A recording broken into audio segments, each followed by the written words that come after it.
నీటి కరువుతో బెంగళూరు నగరం అల్లాడుతోంది. నీటి కొరతపై నగరంలోని వాటర్ బోర్డు అనేక ఆంక్షలు విధిస్తోంది. వాహనాలు కడిగేందుకు, గార్డెన్ నిర్వహణకు బోర్ వాటర్ కానీ కావేరీ నీళ్లను కానీ వినియోగించకూడదని ఆదేశించింది. నిబంధనలు అతిక్రమిస్తే 5,000 వరకు జరిమానా విధిస్తామని హెచ్చరించింది. అదేవిధంగా రెయిన్ డ్యాన్సులు చేసేందుకు నీటిని ఉపయోగించకూడదని, నీళ్లు వృధాగా చల్లడం మానుకోవాలని సూచించింది. తాజాగా నీటి కొరత ప్రభావం హోలీ వేడుకలు, IPL మ్యాచ్ల నిర్వహణపై కూడా పడింది.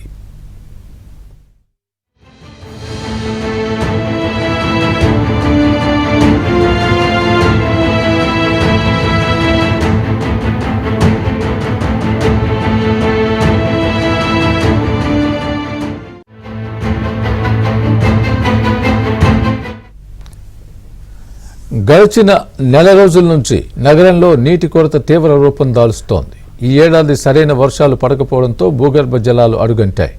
నగరంలోని చాలా ప్రాంతాల్లో బోరుబావులు ఎండిపోయాయి. గతంలో ఎన్నడూ లేని విధంగా బెంగళూరు వాసులకు నీటి కష్టాలు ఎదురవుతున్నాయి. దీంతో బెంగళూరు వాటర్ బోర్డు అధికారులు నీటిని పొదుపు చేయడానికి చర్యలు తీసుకుంటున్నారు. తాగునీటి వినియోగంపై ఆంక్షలు విధించారు.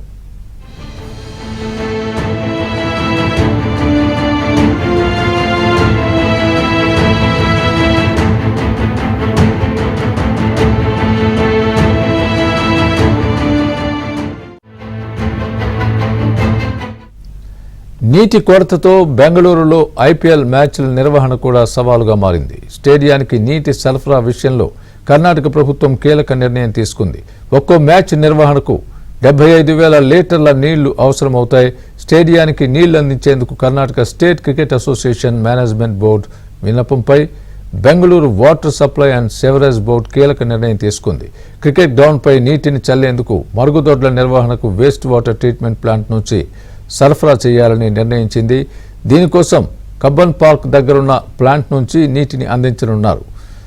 బోర్ వాటర్ కానీ కావేరీ నీటిని కానీ స్టేడియం నిర్వహణకు అందించలేమని వాటర్ బోర్డు తేల్చి చెప్పింది.